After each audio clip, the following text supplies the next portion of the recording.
UNnormalized podcast. I'm your host, Frankie A. And I'm joined today with a good friend of mine, my mystical sister, Dana Rizzi. Dana, why don't you say hi to everybody, Dana? Hi, peeps. What's up? Look at her. You can tell how fancy smancy she is by like the angel wings in the background. I'm the host and she has a better setup than I do. Very nice. You can't tell, but Dana just moved into her new apartment, and I did tell her where to put the Buddha painting in her apartment. So, Dana, why don't you tell the people listening a little bit how you and I met? Because it's kind of interesting. I think people would love to hear how interesting our relationship is and how much of an importance it is. Once people, I think, hear about it, it'll make more sense. So why don't you just give them a little bit about how you and I met? Sure. Well, that's the easy part. Basically, we met at core training, consumer connections for the Mental Health Association of New Jersey. We are both peers in the mental health community, and we actually met first in our rap class. For those of you who are not familiar with what rap is, it's a wellness recovery action plan. Frankie and I both took a class, and it became quite comical from there. To say the least. We got into a lot of trouble together in class. A lot of pull to the sides and said, like, hey, can you just like maybe quiet it down in the back? So yeah, we were like known as like the trouble crew. I think we like named ourselves like the dark side because all the bad cats were on our side of the room, and then we had all like the really dedicated, like wanting to like really absorb the knowledge people on the other side, which no harm, no foul to them, but I think we just had a lot of better time doing it. So so Dana and I met, like Dana said, through the Mental Health Association of New Jersey. We're both peers who work in and are dedicated advocates for behavioral mental health. And the neat thing about it is that's what the whole peer community is about, is bringing people together over like a common thread of this thing called mental health, and formulating really good bonds and relationships beyond just all that deep stuff for mental health. And building that peer community is really what makes our struggles kind of solidified. We need people like Dana in the field because Dana has a really big voice. She's not afraid to use it. She's very good at advocating for the rights of people who are in the behavioral mental health community. So I am very much humbled and appreciative of the relationship that we have, because it's gone just beyond like somebody in a classroom setting. She's like my sister from another mister. I mean, we're both like guineas, so we have that in common. We have this thing, mental health, in common. But yeah, so Dana, it's up to you. Do you want to tell people a little bit how you got, you don't have to go into deep stuff, but if you want to just tell people like maybe what being a peer kind of means to you, and why is this work so important? Well, first of all, I want to start by saying, from the time that we met, I really didn't know what a peer meant. Mm-hmm. I knew what I was going through.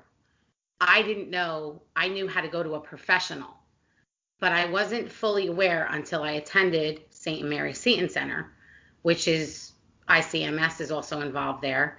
They made me aware of what peers were because we had peers in our groups, and I took the most liking to them. So from there, I then, got a little better, and, we go through ups and downs. And just a little bit of background real quick. I'll try and keep it as short as possible. You can take as long as you possibly want. You don't want to say that to me, hon. That's long. Oh yes, I do. You know I do. I want as much as you're gonna spill. Oh boy, we could be here for days. No, let me stop. So anyway, yeah, I didn't know that peers existed. I knew the knowledge of a peer to me at the time was the person sitting next to me in a group. Well, unbeknownst to me, there's people like you and our friends out there who, we kind of certain, like you said before, our the dark side of the classroom kind of clicked. We all have dark sense of humors. We're funny, but we also take this very seriously. So the reason why, and now here comes my answer. The reason why I feel that this work is important is I'm going to give you an example of what you've done for me. Probably going to get emotional. That's okay. Just ignore me and keep talking. You inspired me greatly. I wasn't ready. After we graduated, I had a tragedy in my family, and, we all have to kind of go at our own pace to heal and recover. So I was not ready, but you never gave up on me. You and some other people in the community had my back always, and it's been 5 years almost.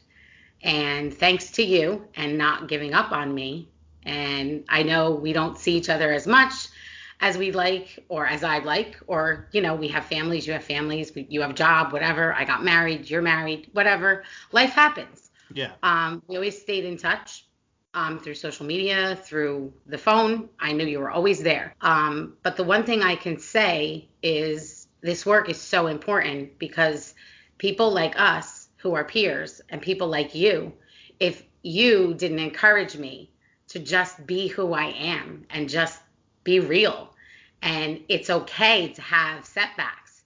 It's kind of like looking at it from the standpoint of you're living with this disease. And you would always tell me, Dana, stop throwing yourself out there on social media saying, I'm bipolar. Start changing your dialogue. That's one of the things we learned, right? And you would say, you can do this, right? Mm-hmm. You'd say to me, there is never going to be a perfect time. Yeah. But the community needs you. Absolutely. Right? Yeah. And that's kind of like you in a nutshell. You're, that's how this whole UNnormalized podcast started for me, is that, you and I have the privilege of being trained under some really good people that helped us look at language and dialogue a lot different than we probably did before. And you and I quickly had become, it became clear that there is no normal. So when I sat down to say, like, really, what do I want to do with this whole podcast thing?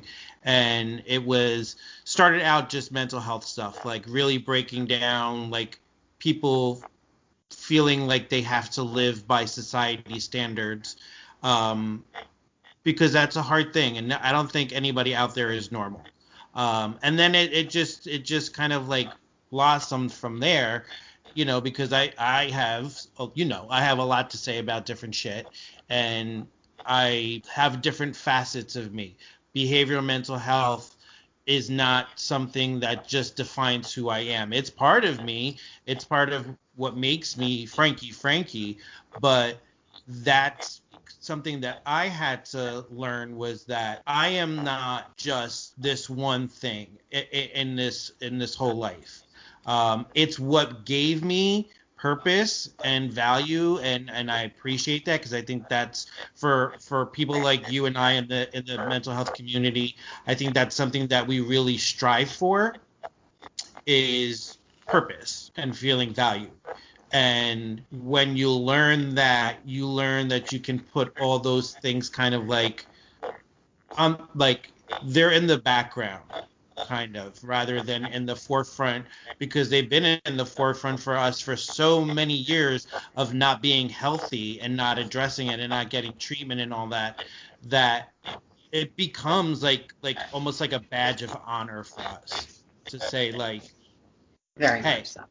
like I am this, like, because it validates to us that at least somebody is acknowledging what's going on, because for so many of us, it's something that we're dealing with internally that other people, like for a lot of us, we mask it very well. So it's something that it's hard for us to let go once, because we've been dealing with it for so many years. So like I really identify, and the only reason why I kicked you in the butt so much is because there was somebody kicking me in the butt saying, get this done, get this done, get this done. And because sometimes people see things in you that you can't see in yourself. That's not a line of bullshit. I actually believe in that, because I didn't know I could do any of this stuff, let alone sit and talk about podcasting with people about just life, everyday stuff. So, it's something that I think you needed to breathe a little bit. I think it comes in everybody's time. And you just, I mean, come on, Dana, that you have the skills that, people need a voice like you. And that's no line of BS. It's because, sometimes what do they say? The squeaky wheel gets the grease, and not everybody has somebody to have a strong voice like yourself. And you've always had that voice. Yeah, you've gone through some stuff, but you've never let that go. You know what I mean? So whether it took you 5 years, 2 months, or whatever that is, you're here now, and you've never stopped the fight in between. You're a peer to everybody because that's just in your nature. But yeah, so I'm glad that you're moving forward in things, but you had to do it on your own time, and you had to do it at your own pace. So just go for it, girl. There's like, it's a beautiful thing when you're able to give those talents back, and you reap the rewards from it when you see the person on the other side of the conversation with you, like really getting something out of it. So just keep pushing, keep doing it, don't stop, because there's going to be tons of things in life that come up that are going to listen. This shit is hard. It's, you gotta, I'm glad that you took the time, because it could be, social work is a tough job. And listen, we're all kind of peers, but when you're a peer, you have to make sure that your wellness and everything is in check with yourself. Because the worst thing is to get into the field and then not, it sets you back and brings up stuff that you haven't resolved or put some like a grasp on. So I'm glad that you did take the time, because that's gonna make you more confident when you go out there. Like, I can be able to deal with people's stuff, me put my stuff aside for now until I get home or whatever, and break down in the car or in the way home or whatever, but that's basically our role is, it's not about us, it's about them. So but bravo to you, Dana. I'm glad that you're getting back, and I'm glad that you're gonna be on here more often sharing the journey, because there's not too many of us out there. So it's a heavy burden sometimes, but we got the shoulders enough to bear the brunt of that. So proud of you. Well, I appreciate that. With people, not just about mental health stuff, but a dialogue or a platform to say your piece in life. So you're always welcome on the show at any time, like a regular, because I want you to be a sidekick. Dana has like an interesting whole part of herself that she doesn't really put out there, but I find it fascinating.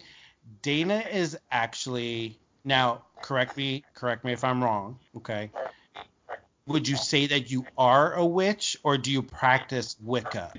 Well, some would say, if you ask my husband, I am a witch. Stop it. Hey, anyway, I'm just me. I will put it to you this way. I believe there's something up there. I believe there may be more than one thing up there. As a young girl, I had some major issues. I was forced to go to Catholic school, coming from Italian descent. Yeah. Beat up by a nun a few times. Maybe not beat up. Maybe that's a little extreme. I'm sorry. We got to be careful what we say these days. Yo, this is the Unnormalized podcast. We can say whatever the hell we want. Yeah, that's true, yo. That's true. Let's keep it real. That nun hit me. She hit me with a ruler. She hit me on the behind. You were gonna say that bitch. I'm not even gonna front. You were gonna say that bitch. But listen, she was a bitch. She was like, what? Just because you're a nun and you wear a habit, you shouldn't be beating on little kids. That's not your role. Your role is to educate. Your role is to. You're supposed to be like the person that the kids want to run to, not like run away from. But fuck that nun. Yeah. All right. Well, so that's yeah. That's it. I mean, that's the truth. She was a scary bitch. You think? For those of you who, I'm going to be 48. Oh, I'm sorry. Rewind. I just turned 48. Oops. You're older than me? I thought you were younger than me. 50. Oh, well, So. Whatever. It is what it is. Yes, but exactly. I look so youthful with my wings, don't I? To answer your question, I decided that I didn't want to go to Catholic school. I was always a little strange as a child. As a child, I would have these nightmares. I would see things, not physically see them, but I would have images flash in front of me as a child. And I would tell my parents, and they would say, hey, go away, dismissive. And then I started having these nightmares. There were people in my closet and people at my window and all these weird experiences. And I would wake up shaking, crying, very anxious. My mother did not know what to do with that because coming off the boat from Italy when she was 8 years old, that stuff they don't believe in, they don't discuss. It's swept under the rug, as I said. Yeah. Being that she was all about the Catholic Church and her mother was, and et cetera, I knew I was different. I felt it. I felt some presence. And I don't mean, in a creepy way or in a strange way. I just knew from a very young age that I was gifted. I honestly believe that we are all gifted in some way. We are all put here for a reason. Ours is obviously, I feel, to help others. But I got into, and I'm going to answer your question. No, you're doing fine. Yeah, that's what I wanted to hear come out of your mouth. I'm a Wiccan. Okay. Wiccan means white witch, wise woman. So, fitting. White witch. Fitting. Stevie Nicks, like. Yes. Gypsy. Love her. Me too. Obsessed. She would be like my favorite cougar. Like if I had to get a hall pass for a cougar, it definitely would be Stevie Nicks. You might have to fight me for her. Listen, share the wealth. You can have her first because you probably would get her first because true. You both have Wicca in common. But I'll take a sloppy second on Stevie Nicks any day. So when you say we'll share. When you say, this is like to go back, when you say that you like felt something, okay? Now, are you talking about like, were they just feelings or did you actually like encounter some shit that like really, are you willing to talk about it? You don't have to. Absolutely. I'm an open book at this point. Good. All right. No, I just find it fascinating. I find it fascinating, especially in like, not to segue it back to like mental health, but I work with a lot of people who are, and I'm not saying you, but I'm just saying in general, like I work with people who are very intensely schizophrenic and see voices and hear things. And I always tell people like, how are we or who are we to say that these people are not really hearing and seeing things beyond the spectrum that we other people can't see and hear. And then we deem them to have like mental health challenges. A lot of the stuff that comes that I talk about with people, it comes from a lot of the times from like a spiritual place, like especially the people that are experiencing positive, because a lot of people throw a negative on it, like people hear voices, see things, and they always go like to like the negative. They only see the negative. But there are people who literally hear and see things their entire life, 24 hours a day, 7 days a week, and it's positive. So they want that in their life. So like that's why I asked that question, because I really think that because we're so narrow-minded, that we don't look at those things as a possibility. So that's why I asked, was there something that really like said to you, because like we're with kids, like we all get scared, we all think that like there's the boogeyman in our closet or underneath our bed, but for you it actually went deeper than that. So well, after those few episodes, they were continuous. So my mom had me tested. She took me to the doctor.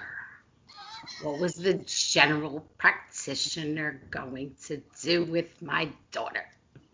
Big question. Jazz hands. $1 million question. What is wrong with my daughter? Doctor said to her, she's going through some things. Take her to a psychiatrist. See what he has to say. Okay, that's not going to happen. All right, so we let it go for a couple years.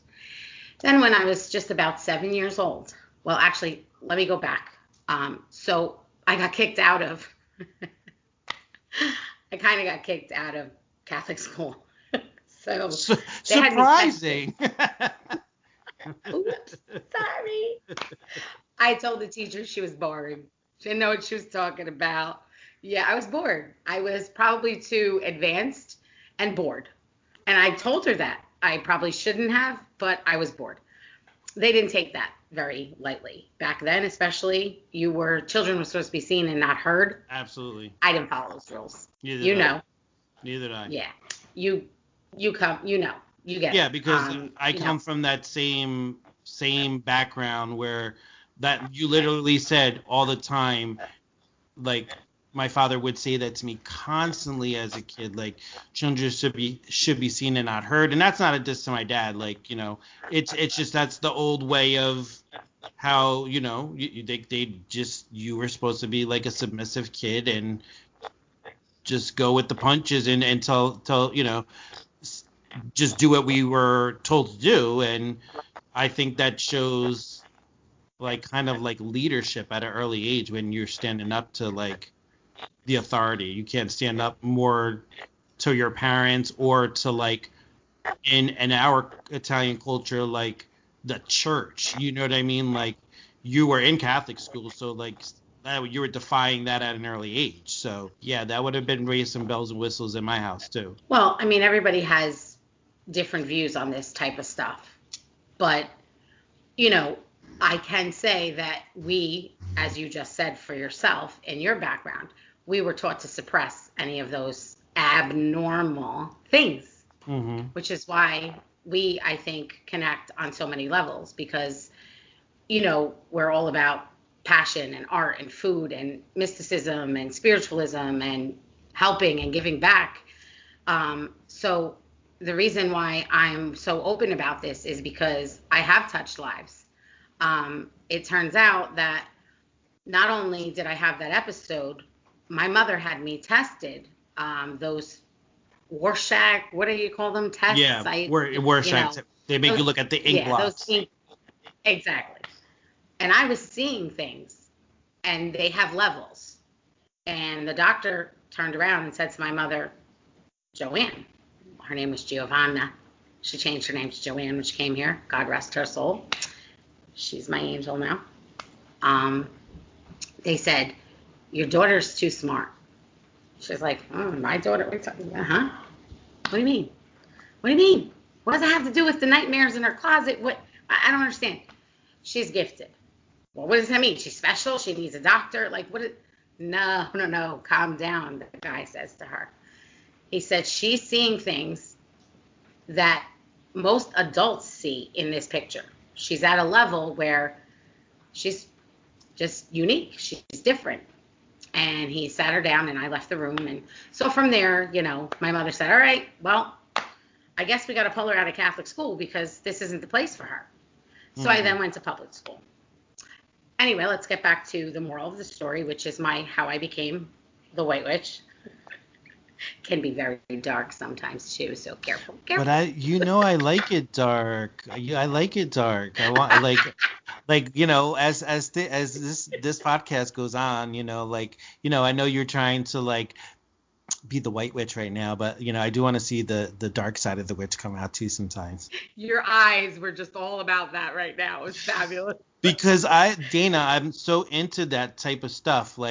I totally agree with you.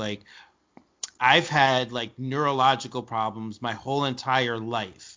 And if you do history, you look back in history, people who had epilepsy and things like that, they were looked at they were in communion with another level or another realm and the paranormal stuff. And I really feel now looking back at things, I really do feel, I know that's going to sound really hokey, but I really feel some of that has been tapped into, and people, I really do. I know this is probably for all the social workers out there, it probably sounds really fucked up right now, but I really do think that part of all that is truth. It's coming from somewhere. People are seeing things, like you said. You were able to, at that age, see things on a different level than everybody. You were seeing things as an adult. You were seeing things you were seeing adult things as a kid. So your mind is obviously going to constantly keep evolving. So if you're already that advanced at a young age, how is your mind opening up as you get older? You know what I mean? So I could understand that, why you would, be more prone to bringing in some of those vibes and some of those energies, because your brain is there's also a science behind it. Your brain is processing it on a different level than everybody else. I totally believe that there are people that use more parts of their brain than some of the rest of us, and it allows them to hear and see and experience and pull things in from this whole other spiritual realm that's out there. So,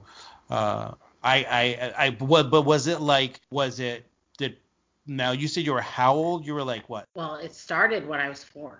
4. So when you're 4 years old and you start experiencing stuff like this, I'm assuming initially you were scared. I was petrified. Okay. I'm not going to lie. Yeah. It was because it was continuous and I didn't know what to do with it. I didn't know how to channel it. I didn't know. And my parents were made me suppress, made me ashamed. Oh my God, not my daughter. It was a very painful feeling, very dismissive, very hush hush, very taboo. So a few years later, I was just about 7. And what made my mother realize that I was definitely telling the truth, that there was a difference in me. And, we're all unique in our own way. Don't get me wrong. There's a lot of people out there like us who have had experiences and who believe in this stuff. When you're young, you're veiled. There's a veil. There's a pierced veil situation. You can see everything. As to where an adult, we're going to block it out because of fear, because of anxiety, because of, the kids screaming, whatever it is. But children are so innocent that they'll see more than we'll ever see in a lifetime. And I saw so much as a child, and I couldn't always express it, so I started drawing. So when I was 7, my grandmother had diabetes, and she was young. She didn't take care of herself. Her name was Stella. My middle name is Estelle. Stella! I knew you were going to do I couldn't resist. I'm sorry. I knew you were going to. That's good. It's on. I had a big. Poppin'. I had a big up to grandma for a second. Yeah. My grandmother would always say, I'm dying today, I'm dying today, I'm dying today. Drama queen. That's what they called her. Ignore her. One day, I would always run down. My grandparents lived downstairs from me. So one day I just felt like being Dana. And as you know, chronically 15 minutes late for everything. So I'm working on it. So, I didn't want to go to school. And I went downstairs, and my grandmother was having tea with her friend Lynn, who is now my step-grandmother, by the way. Anyway. So she said, I'm going to die today. And I sat and I looked at her and I said, you are. And she was silent. She said, I'll be right back. I used to play with her costume jewelry. She went into her closet, put the jewelry box in front of me and said, someday I want you to have this. So I'm going to give it to Grandma Lynn, she called her. I'm going to give it to Lynn. And when you're old enough, this whole jewelry box in its entirety is going to you. And I had a tear in my eye. And I said, I love you, Grandma. And she said, I love you too. And never forget that I'm always with you. So now my mother's screaming at me. My father's yelling, Dana, get up here. You got to go to school. You got to go to school. I'm not going to school. What do you mean you're not going to school? You're going to school. Grandma's going to die today. Ah, stop it. Grandma says that every day. No, Grandma's going to die today. Now it's already after school started, So now my mother calls my grandfather, and holy God rest his soul. He was a hardworking, tough Italian man. You did not say no to Grandpa. But Grandpa was a loving person. Grandpa was not a hardhead. Well, he was, but, with this type of stuff, he was caring. He had a heart of gold. He said, Joanne, let her stay home. So I stayed home. I spent the morning with her. I went upstairs later on, about, 4 or 5 o'clock. I would, kind of go up and down. My mother starts cooking around this time now. Typical Ginzo. Yeah, really. And, yeah, you know how that is. Yeah. Well, thank God we got that gift, too. Yes, absolutely. We'll talk about that, but this is really interesting. So I want to hear how this all pans out. Now it's about, my sister comes home. She was going to Patterson Catholic at the time, and she played sports. She had a lot of friends. Our house was like the place that everybody went to hang out. Mm-hmm. We were the cool people on the block, which was fun. So my sister and her friend Rosella came home, and my mom was going to drive us to the mall, to Willowbrook Mall. And I was getting ready, and I used to scratch at my head, which is one of the anxiety symptoms I have, and also ties into the self-mutilating part of my life. I used to scratch my head, and it used to bleed sometimes because I would just keep digging. I was a very nervous child. There was a lot of arguing, whatever. Getting back to my grandmother.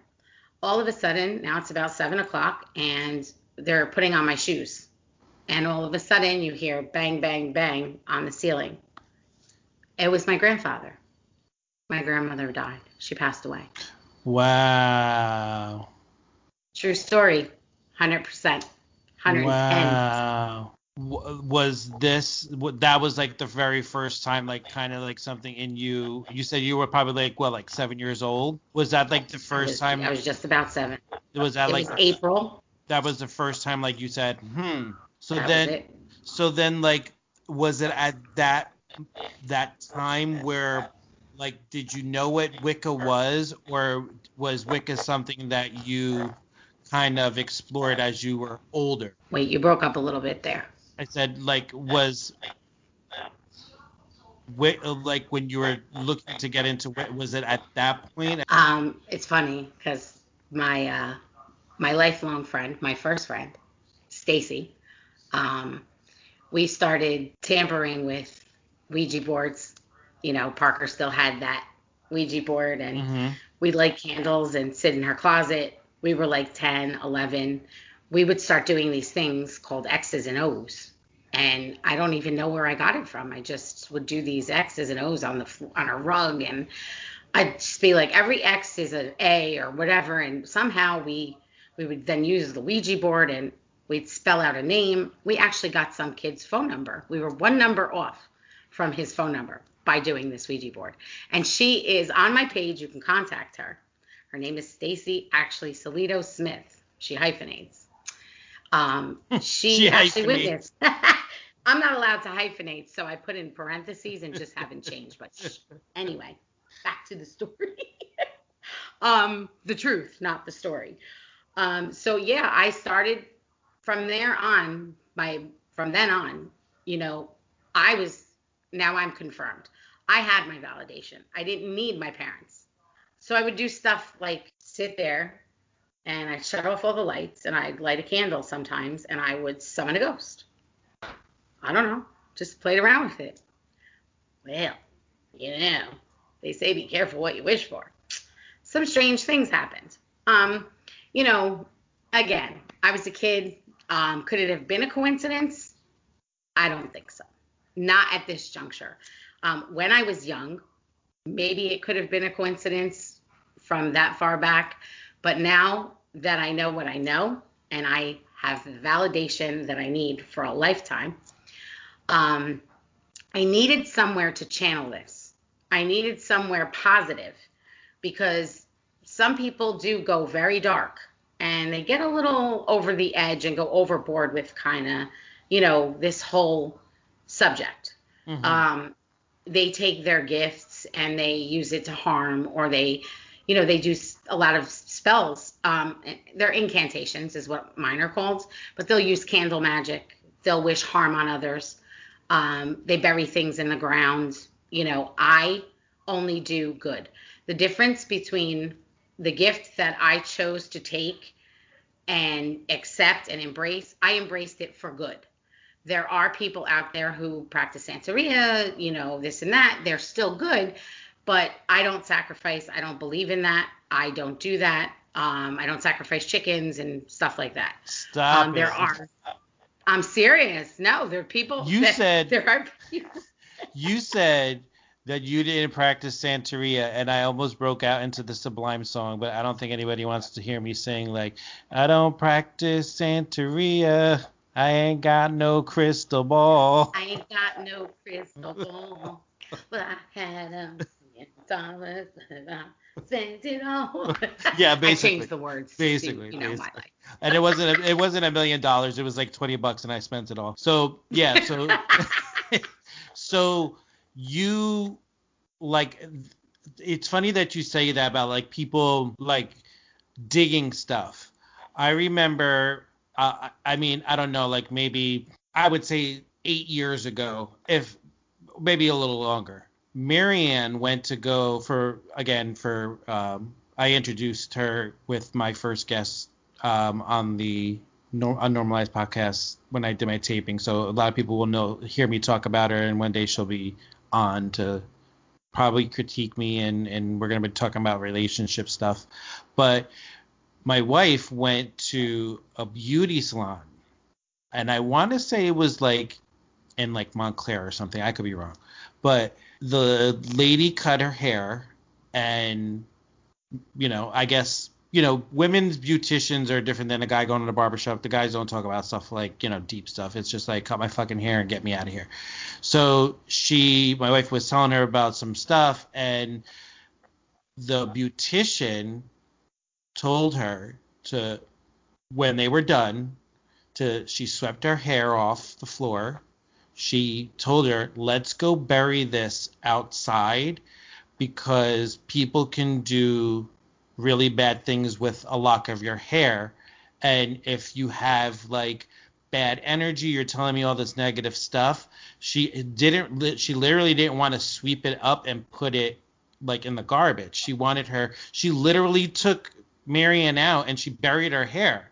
Marianne came home to me and she's like, it was like the weirdest situation because this lady was like, I was telling her all this stuff and she told me to go bury my hair. Like, I've never had a beautician that told me that, to go. So obviously now, like, knowing you and hearing something like that, this lady probably was practicing some form of Wicca and knew that there were some time. And funny enough, Dana, like, Marianne even says, like, when she did that, it was like a release. Like, there was like, she felt like some energy type of like shit happening where it just like a lot of negative shit was released, which, I found it like so intriguing that that's not an experience somebody has every time when they go get their haircut. So when you said when burying things, like, so like, would you say that lady was like, when you say burying things, like, is that like standardized, like that's kind of like black magic stuff, or would like somebody who practices like the better side of Wicca would do that too, but not with like bad intention? Well, I do that type of stuff. Okay. I just don't sacrifice. I don't sacrifice. I don't believe in sacrificing animals. Well, But I'm so glad. you're happy that I don't cut off the chickens and put Yeah, them in pretty the much. yard, right? Well, kind of like I'm just a little disappointed because like I could have had you on the show. You know how much like ratings that would pull in if I had you on live television or live podcasting, like sacrificing a chicken to get like the bad juju off of me or something like that. That would be like amazing. You wanted dark, I know. Well, if you ever want to dabble in the black magics, you can always, do it right here on our Normalized podcast. We would be happy to have you and, give you an audience to do that. Well, I'm singing Black Magic Woman. Now, like all these songs, like now, like I'm not going to be able to listen to Stevie Nicks without thinking of Dana Rizzi.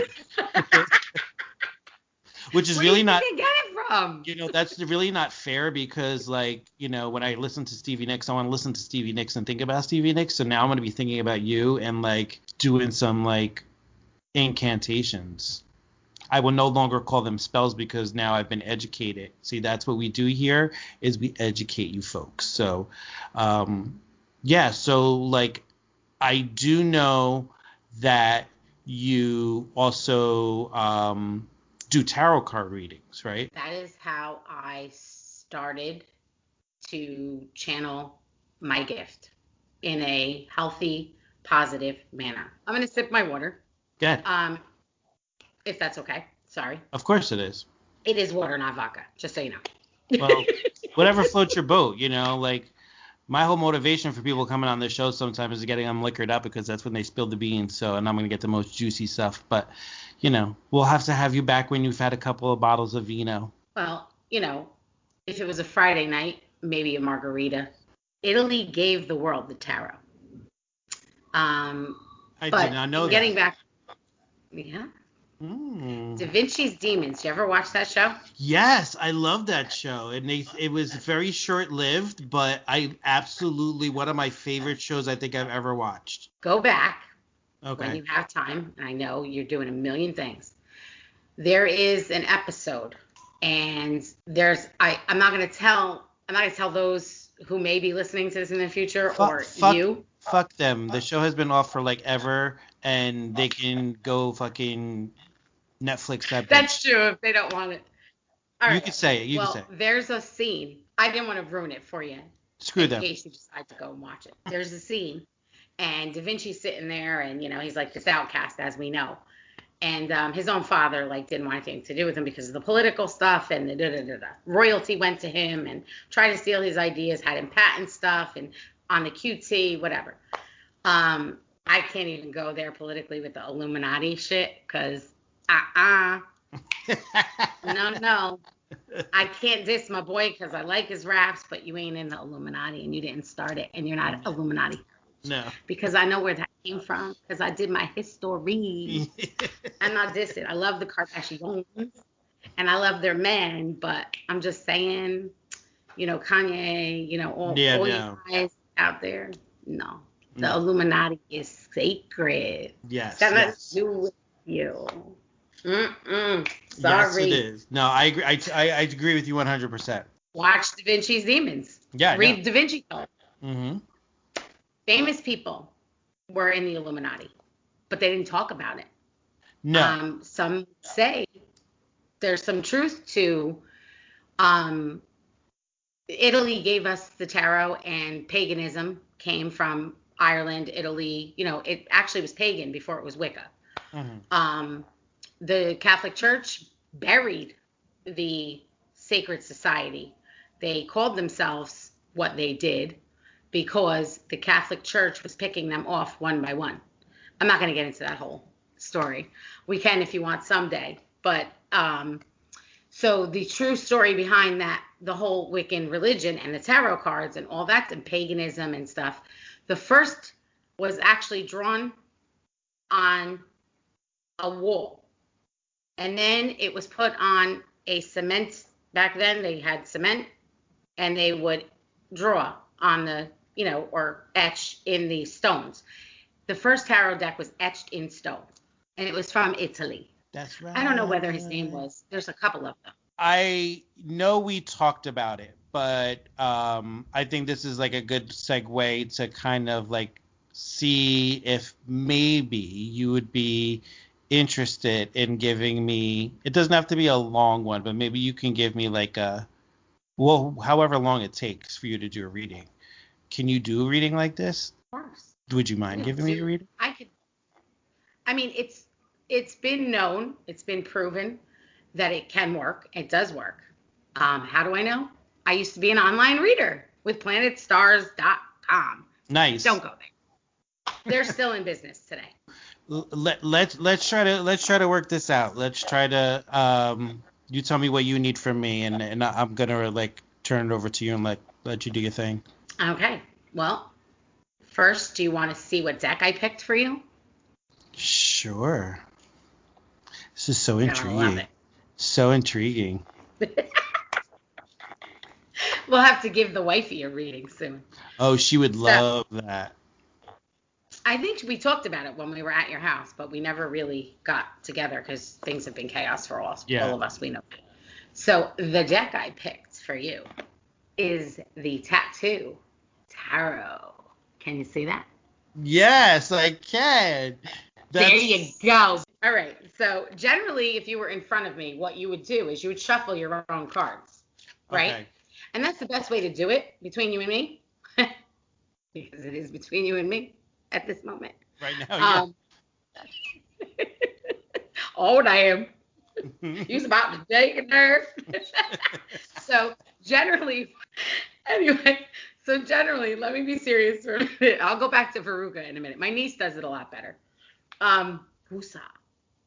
Reel it in. So what you would normally do to get the best reading is you'd want to be face to face with the person because your energy is going onto this deck. So all your questions, and you don't ever say them out loud. You just sit silently and you shuffle, right? So since you're not here, we're going to use a card that kind of represents you. So am I allowed to ask you on this podcast when your date of birth is? Sure. It's August 14th. So you would, let's say, I'm giving example here. I asked, So August 13th, you said, right? 14th, 1-4. Oh, sorry, I couldn't hear you. So you are generally fire in this tarot deck. You would be represented by... I know. I get, I'm just explaining to the peeps. The peeps got to know what's going on. Representing. Uh-huh. Fire. You got that. Fire. You got that fire. Burn, baby, burn. Disco burn. Let me stop. See, this is why I start to lose it after a while. Sorry. All right. So what we're going to do, we're going to pull out the card for you since you're not here. You're there. So that's even better because at least I'm seeing you, you know? I have done phone readings for Planet Stars and Stars Cast and, went through Keen.com and they used to call my phone at 2 a.m. But I got paid, so, I promised myself, just so a side note, that I would never do this for self-gain. But I ended up being and I'm not tooting my own horn, beep, beep, but I promised myself I'd never do this for self-gain. It was a gift and I was meant to bless the world with it. But I became so damn good at it that I had to start charging people. Yeah, for real. Because it was a lot of my time, If you're sharing your gift, you're sharing your gift, you should be paid for it. And I've been told, because I have repeat clients, that I charge way too little. But I'm not doing it for the money. I'm doing it because I love doing it. And, whatever. So let's get back to what we're going to use for you. We are going to use the King of Wands, who is technically an Aries. But we're going to use him for you because I feel like it's suiting. Because he is an entrepreneur. He's a go-getter.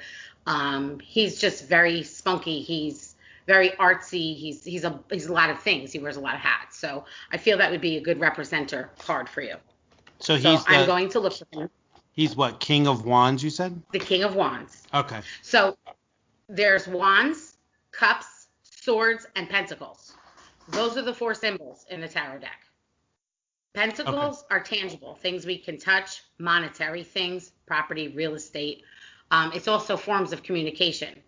When you have 2 or more tarot pentacle cards in your reading, and generally you get a 10-card reading. I don't know if you want to sit through a 10-card because it takes about 40 minutes. So we can do an abridged version if you want tonight. That's cool, yeah. Because, it'll take a long time, and then you're going to have questions, I'm sure. Yeah, so yeah. we'll do an abridged version of that. But generally you throw out 10 cards. So, each card has a position and each card has a meaning. So basically what we're going to do is we're going to pull you out here. Now, remember, I'm going through 78 cards that are not in order, so just bear with me. No problem. Take your time. That's the beauty this of is the Queen of Pentacles. Oh, cool. Isn't she pretty? She was on the deck. That's so cool. She was on the cover. I just wanted to show you. She popped out. So very nice. So you would really like this. You got to see these in person. The beauty of podcasting is there is no time limit, so you do what you got to do. Well, I'm sure you want to get to sleep at some point in the night. Sleep? What is that? I know who sleeps, right? What is that? Oh no, this is the Page of Wands. What do you think about him? He looks pretty. He looks pretty like dope. I see a crown and fire. He looks dope. Yeah, he looks dope. All right, so we'll use the page. Okay. Pages are younger, so you kind of look like him. Actually. Use the fucking page. And you're wearing red too. Look at that. Stop. Not my fault. All right, so we're gonna use the page as your significator. What I'm gonna do is I'm gonna do 5 cards, and I'm gonna go through it kind of quickly, but you can feel free to, ask questions and I'll answer them. So it's the best way I think we can do it, right? Yeah, that we'll try it out. Yeah, cool. And then I'll show them laid out. Okay? Yep. Okay. I'm gonna stop there. Woo! Okay, so card 1 is going to be the heart of the matter. I haven't looked at it yet, so can you see it? Yes. Okay. So this is the 7 of Wands. Can you see the 7 on top there? Yes, I can. That's cool. Okay, so this is the heart of your matter right now. Stuff you're going through presently that is imminent in your life. So we're going to put that down here. And I just dropped you. Oops, sorry. Did that hurt? Yes. I dropped you. Sorry. Okay. It's okay. It's okay. I like it a little rough. Oh, boy. Mare, are you hearing this? Oh, boy. Dirty, dirty boy. Okay, so card 2 is going to be what covers you or what crosses you. Depending on how it falls, normally in a reading, it's either going for you or against you. So it's basically what's going against you in the situation or what's for you. And that is the 9 of Pentacles. Beautiful card. So this is the 9 of Pentacles. And this card is going to go against you in this matter, which is a good thing because it's a 9 of Pentacles. I'll explain. So above you, as above, so do below. So we're going to put 1, which is like your crown, which is pretty much something unseen, something that's coming that you may not be aware of. And that's what's above you. And that is the Wheel of Fortune. Frankie, I just got the chills. I'm not good at this Skyping yet. I'll get better at it. That's okay. You're doing fine. You're doing fine. That's cool. So this is the Wheel of Fortune. And if you look, I'm showing it sideways. Look how beautiful she is. Very nice. La Fortuna, your fortune. Nice. La Fortuna. So she's going to go above you, which is nice. Nice. Card 3 is nice. I'm so silly. Now I just got all excited. I did too, because that's a good card. Okay, what's below you is kind of what you're stepping on, like what you're going through and kind of just about to get over is upside down. The Three of Pentacles. Okay. Reminds me of that damn commercial with those mice. Wait, and I drive one of those Kia Souls, so everyone says I drive like No, the sir. Please tell me no, sir. I do. Are you serious? I swear to God. I drive a black Kia Soul, so it's like the mouse car. All right, let's be serious. Okay. Come on, we don't want to piss off the gods and goddesses. Husa. I'm in tune. Get in your toaster. Okay, so this is what you're stepping on. Okay, I'm gonna put him there. So I said we're gonna do 5. So since it's a cross, I guess we'll make it an even number. We'll do 1 left, 1 right. All right. So this, Queen of Swords. She biatch. Look at her. Interesting. She's got daggers and she's got a mouth on her. Okay. The Hanged Man is your last card. Why can't I do this right? So that's that. Okay. So we'll go back and show them after we're done. So let me do now what I said I was going to do. Do you want me to like tilt the laptop over, or do you just feel like we should continue from here? No, I trust you. Go ahead. You can continue. Okay. I'm going to take a picture of it. How's that? Okay, I'll take a picture of it. Sound good? Yes. Okay, so I'm going to take the picture, and then we're going to continue. Sorry, don't mind my double chin. I'm working on it. Listen to good mind. So I took a few pictures. I'm going to do an aerial vision here. I will send that to you. So, in the meantime, let's get down to it. Nice. Let's read your fortune. Your cards are pretty good. They're pretty cool. They're pretty good. Okay, good. Okay. So, card 1, we're going to go, which I said was the basis, the heart of the matter, is your 7 of Wands. Okay. Wands signify fire, passion, desert, or west as far as destination where it's warm.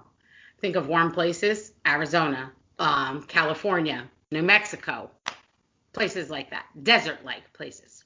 Location-wise, when you pull a lot of wands, generally it could be, a message from out west somewhere.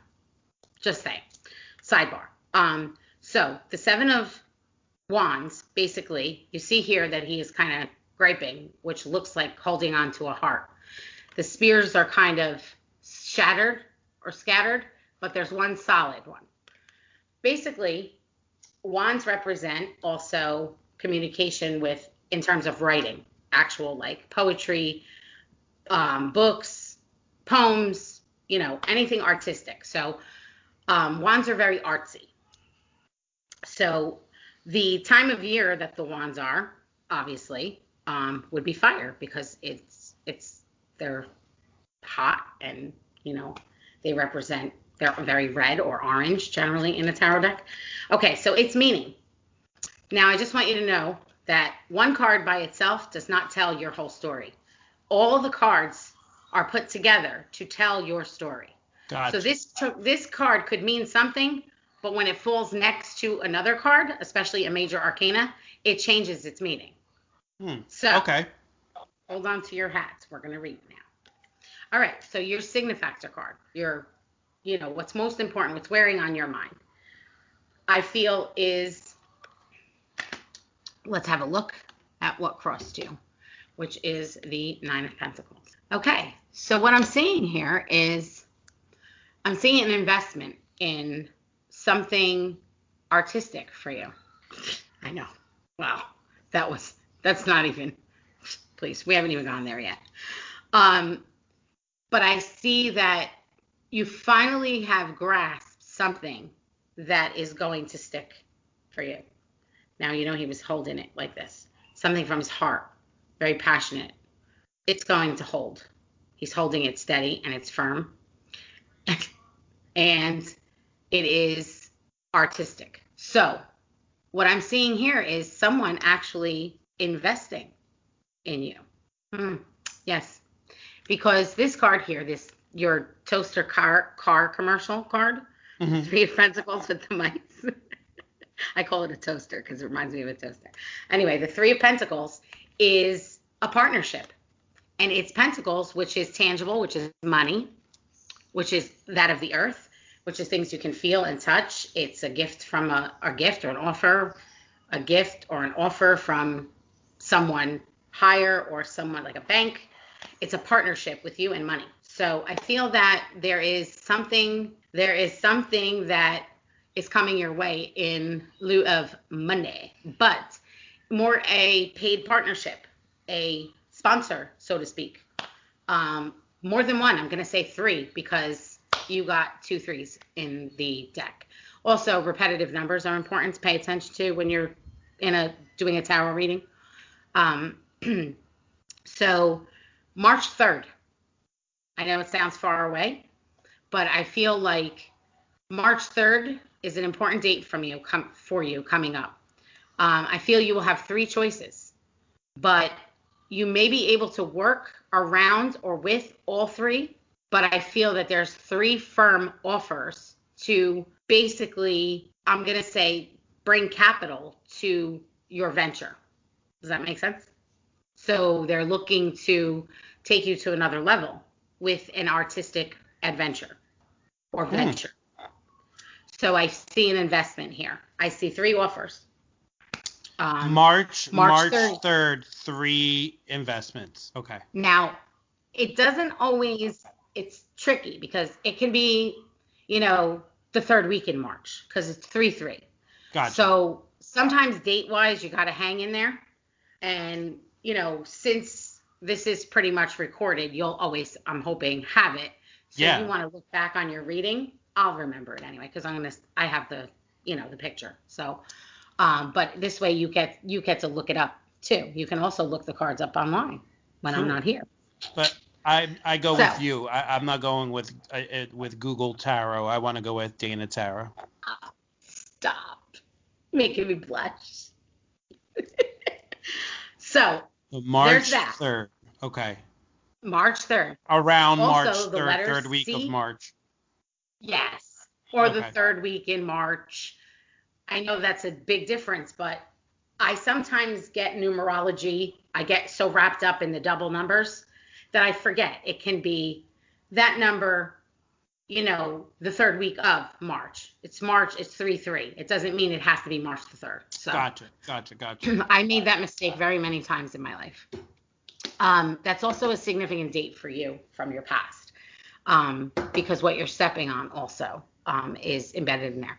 So the 9 of Pentacles, the reason I'm saying that is because the 9 of Pentacles is literally, there's a whole story behind it. And I'm not going to get into the whole thing, but I'm just going to say this. The 9 of Pentacles is known for generosity, caring, and giving back. And what I'm seeing is it's your time to shine. You've given back and you've given to so much and you've given so much of yourself and taken away from so much of your own life that now something huge is coming for you. And this is someone who invests and believes in you, and it's your time to shine. And I mean that this is what I'm seeing. And I will send you the meanings and screenshot the pages from Dana. That way you can see each one and what they mean separately. Okay, cool. But the 9 of Pentacles, the 9 of Pentacles story is basically wealth. It's pretty much an investment that pays off. It could be stocks, bonds, anything that has grown from the ground up. So it started from the bottom. Now the whole team here started from the bottom. Now we're here. So that's basically what it is. You are finally bearing the fruits of your labor. So that's a beautiful card to have with the 3 of Pentacles. Nice.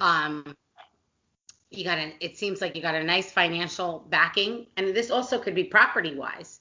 You could also there could be an offer for buying a property either where you are, or I don't know if someone, is looking, or if you or a mayor or somebody in the family is looking to pass down a house, but I'm seeing a venture also with property, as well as an investment in your artistic side. So there's that. And then I have this woman who's bothering me. I don't like the Queen of Swords. I don't like her at all. I can say that to her because her and I have gone head to head. The Queen of Swords is a nasty biatch. I don't like her. When she shows up in a reading, generally, it depends on what falls next to her, whether she's going to be nice or she's going to play hardball. In your case, she's nice, so I'm going to be nice to her tonight. But she better not give me no shit, because her and I are going to have it out. Fuck that bitch up. Fuck that bitch up. So swords are things that cut, things that sting. They are basically things that they're air cards. They're air signs. So when you see swords, the Queen of Swords is a Virgo, okay? This woman has got a lot to say lately. I feel that you have butt heads with her many times before. You have recently had to put this woman in her place. But also what it is legal endeavors. I see you signing legal documents very soon, sooner than you think. So get ready. Cross your I's, dot your T's. Baby, it's coming. 1 month to 1 year. Starts in 1 month, progresses to its fullest in 1 year. As in, like, you're signing paperwork though in a month. Legal paperwork. And I don't mean rinky dink, like, I'm talking cross your I's, get an attorney, all that stuff. Okay. So get it, now, Dana, get it. This is also signing contracts as far as what you do for a living, also your bread and butter, your paycheck. So I'm going to say this. I think that also Marianne is about to get some kind of raise. Does she do something with money, math, accounting? Yes. Nursing? No, she does. She's in finance. She's about to get a raise. I don't know if her company is moving or expanding. She just moved from one company to another company. Like recently, like in the last month. It's about to get better for her. Tell her just to be careful. Make sure when the offer comes to her, because I feel it's a space expanding, her own office type setting. If it's already, because this is your present in passing, like what's about to happen or has already started to happen. So if it's already started, I feel like it's working and it's going to expand. So just be careful again with contracts. Yes, okay? Because she left her old company, but is doing consulting work for them still while she's at her new company and has the thoughts of opening up her own business. So she's like in the process. Dana, you're good. And you didn't tell me that. And just disclosure for everybody, like this was not pre-scripted. Dana and I really we know each other, we communicate a lot, but this is not stuff that we like talk. Like I've never talked to Dana. My hand to God on my son's life that I've never had any of like communications. Like she knew nothing about my wife's job or anything like that. So just disclosure. So in case anybody thinks like, we've, kind of conjured this up. See how I threw that in there, conjured it up. But conjured. I love that word. But that is not what's happening here. Dana actually is making some sense. So I'm just going to let her continue. Go ahead, Dana. And just sidebar, going off of that, sidebarring to that, or side noting, this is not scripted in any way. This is not keeping up with the case. This is keeping up with Frankie's podcast and the abnormality of his guests and his life. And you can't script a tower reading. I'd go to hell for it. I've already done too much, people. I can't go there, okay? I can't do phony readings. I can't. And I can't double read them because that is wrong. So he's telling the truth. This is not scripted. This is totally off a whim. He said, hey, blah, blah, blah, let's shoot the shiznit. And I said, all right, let's do this. You know what I'm saying? All right, anyway. So also, this Queen of Swords, I don't know. She's got a lot to say, but I'm going to keep it short and sweet. I mean, it's already been 20 minutes, but, for me, that's short. What are you going to do? I'm Italian. I talk a lot. So she is also standing in the way for you right now where you are career-wise. But I also feel like at times this woman has your back. But I also feel like she's always defending you to someone. Is your mom by any chance a Virgo? No, she's a Cancer. Or a Libra? Cancer. Oh, your mom is like me? She's a Cancer, yeah. I'm trying to think. Does it's a woman who definitely it has to defends be your career. It's a woman. Yes, she could be. I'm just saying your mom only because, it's a very powerful presence in your reading. But it could be someone, a boss, someone who's superior, someone in charge. I'm now leaning down because so it could be just a woman of power who works with you or who you interact, who is very powerful in terms of, her resources or, whatever. Also, the Queen of Swords can also be a nurse. And don't get nervous, but what I'm seeing is someone there's herniated discs, a bad back. Stop, Dana, stop. You're freaking me out right now. You're so freaking me out right now. Go ahead. Why? Just go ahead, because you're freaking me out right now. There may be, don't get nervous. No, I'm not getting nervous. You're just freaking me out. Not in a bad way. It's a good way. Yeah. Oh, okay. Well, don't fret. It's not major, but I do feel that there may be a minor procedure. Either yourself or Mayor or someone, hopefully, it's definitely not major, so don't get nervous. But if it's not you, it's someone in your household, because this is your reading. But it's your reading, but your loved ones will come into play. Your parents, your grandparents, your loved ones, your relatives, your close blood relatives. Yeah. And friends, close friends. But I see a minor procedure. Quick, same day possible procedure. You'll be up and at 'em. If it's not you, they'll be up and at 'em in no time. Don't fret. But I do see probably within, I want to say maybe January, you may be off your feet for a little while. But not out of commission. Never out of commission. Okay, so let's go above you. So what's above you is the Wheel of Fortune. I love it. As above, as we say in the Wiccan religion, as above, so do below. What goes up must come down, and vice versa. So as above, so do below. And the Wheel of Fortune shall let it flow. I like that. Will it, baby? Will it? Will that shit? Will it? But the Wheel of Fortune is basically luck is on your side. And I know, and I'm going to guarantee this on tape, on record, fortune, investment, someone is coming good for you. Someone is coming for you advertisement-wise, marketing-wise. Someone is coming for you. They want you. They want you, baby. They want you. Yeah. Please. So, please. Good things. Things have been, but make no mistake, things have been rough for you and your family, and there's been a lot of sacrifice. So it is well deserved. You have put in your time. You have, and you will stay humble because that is who you are. Also, I know this sounds crazy, but I had an image today of you actually making a shit ton of food. Okay. Someone is going to call you very soon, within the next 3 days or 3 weeks, and ask you to do a big catering job. It's friend of a family somewhere, possibly throwing a party, because I see the threes, the group of people. Someone's celebrating something of life, and they want you to cater this big event.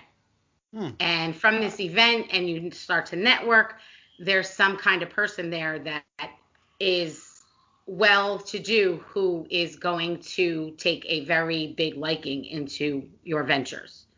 So I had this image of you, and I know we have a passion for food and whatnot, and I know that you're a chef, or were a chef, and you still are, you'll always be, but I know you say, that part of you kind of dwindle, you do it once in a while, this is your calling, the peer stuff and whatnot, but this is a big venture. This is a big job for you, a big catering job. I just see you in the kitchen doing a lot of cooking for 3 days straight, because those threes are strong here. So it's definitely, that may be where where this whole thing comes first from. appears. Okay, so you're following. Yeah, I am following. The only thing is, this card now is your future card. And again, it changes with everything, so I have to look at the whole picture. Dun-dun-dun. No pun intended. The Hanged Man is literally a sacrifice. So with fame and fortune comes a price to pay. We know this. You've paid your penance. I know a lot about, not everything, but I know enough about what you've done and where you've gone and where you've been, and you've moved and you've made a lot of sacrifices. And you are definitely happier and more serene and more calm and definitely on your way towards being who you really want to be, along with, your son, Matthew, and your beautiful wife, Mare. You guys have definitely had your fair share of sacrifice. But this sacrifice is one that is going to benefit all of you at the same time. So it's a good sacrifice. It may mean you might have to move one more time. I know you weren't going to like that. No, but yeah. It's a smaller price to pay. You may still be able to keep a beach house, but you may have to relocate because of this venture. It's not going to be something you can do on your own because it's bigger than that. It's more intricate, more moving pieces, more moving parts. Yes. Gotcha. So I see very good things coming for you. I hope. Can I tell you some Questions? of this? Yes. So, not so much a question, but just to circle back. You said about somebody getting back surgery or something like that. Mare herniated. Yes, I see back herniated discs. Mare herniated 3 of her discs at the gym about 3 months ago, and possibly may have to get some type of back surgery. Oh shit. Yeah, but not like you said, it's nothing nothing invasive. It's not, it's not. I mean? Yeah, it's nothing Yeah, I don't see crippling. Goodness, knock on wood. It's nothing that's gonna stop her from living her life. This may be something minor surgery, in and out type of surgery. Yeah. Or did you say she had surgery? No, she's waiting, because we're going away on vacation, so she's waiting for that all to settle down, and she started a new job, so she hasn't gotten it yet, but she hurt herself at the gym, and she did something where 3 of her discs or something like that are pressing on her sciatica, and she's getting pains. So she's so you were that's why I was holy shit, because you were spot on. I didn't tell anybody that. You know what I mean? It's not like you have Mare on social media or stuff like that. You know what I mean? So you don't know that. She doesn't advertise that. So that's just something that we've been taught. That's been within internal in our family. So, and 10 questions. So you said about the whole catering thing. Could that mean instead of me being in the kitchen physically doing the actual cooking work, here's where I'm going with this. My chef mentor, Chef Brian Pansier, he's going to be coming on the podcast to talk about some of his awesome stuff that he's done in his career. And I don't know if I should even prematurely put this out there, but he's connected to a lot of well-known celebrity type of clientele. And he has reached out to some of them to see if they would give this boy a chance and come on my podcast and kind of I don't know who these people are yet. He just said that he's working on some stuff. So I'm thinking processing that it's coming from the food thing. Oh, look how I did that food thing. And you see what I'm saying? Like other things may come. Yes, it could be. Yes. And Yes. Because and I saw it before I even read it. I saw it. and he did say, I reached out to him today, and he did say like in about like I'm starting to book people for the podcast. So I asked him like when he could come on, and he said about 3 weeks. There's your 3. Bam. How you like me now? I like it. I like it a lot. I like it a lot. Rich just laughed at me. He was outside smoking. He came in and heard me. How you like me now? He went. Wow. So, pretty good stuff coming for you. And very like credible stuff. Like, you know what I mean? Like very like stuff that like really has been going. Yeah, like yeah, you did good. You did real good. I just read what I see. So. And I saw something for you already. I would love for you to come back on the show in various different formats. You know, to talk about food stuff, to talk about the heavier stuff when it comes about like mental health and peer related stuff. And also, you know, I think this is something like that you can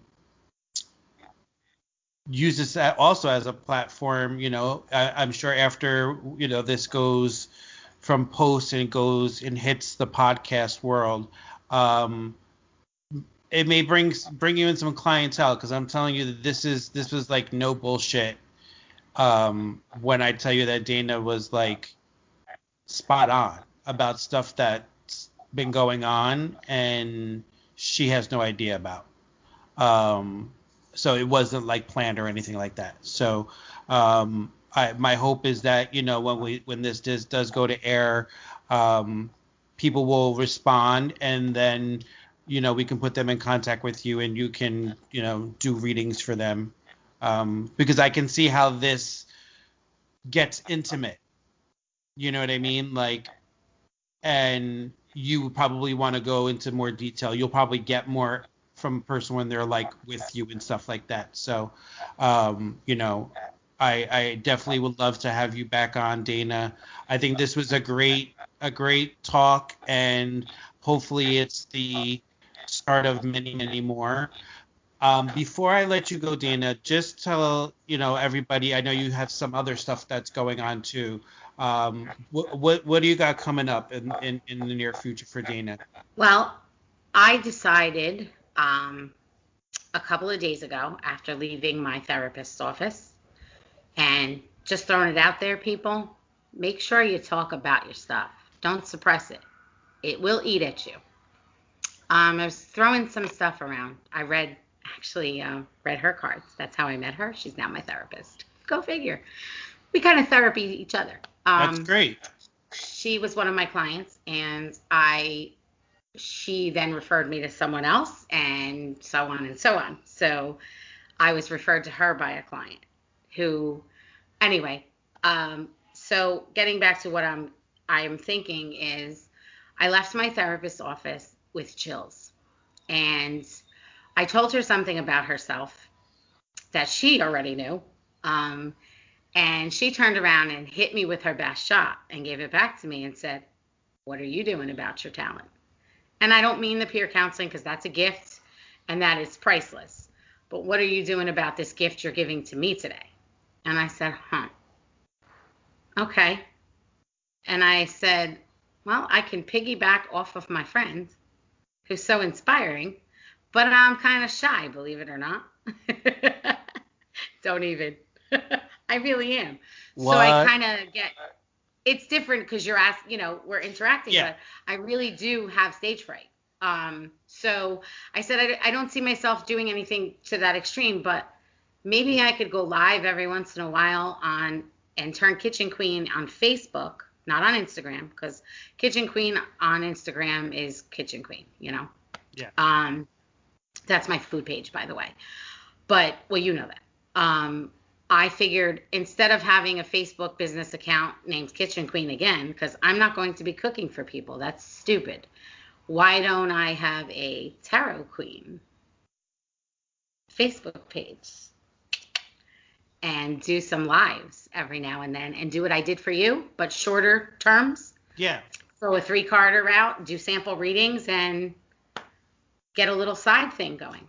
I think you would do very well for yourself, and anything that I can do to help you catapult that. So like if you ever wanted to like come on here, maybe like if I have, or like, you know, hopefully I'll be able to have the capacity at some point to like branch out and have like live in-person guests. So like have people come, you know, you do, you know, sample readings for them, and then it helps you promote your own stuff, because that's what I'm about here, about the UNnormalized podcast, is sharing. Like it's about, for me it's about, we all come to this whole thing called life with all these different gifts. Mine are not like yours are not like mine, and I think giving it platform, or giving it a space to live and breathe, there's always somebody, and that's the beauty about this type of situation, like doing a podcast.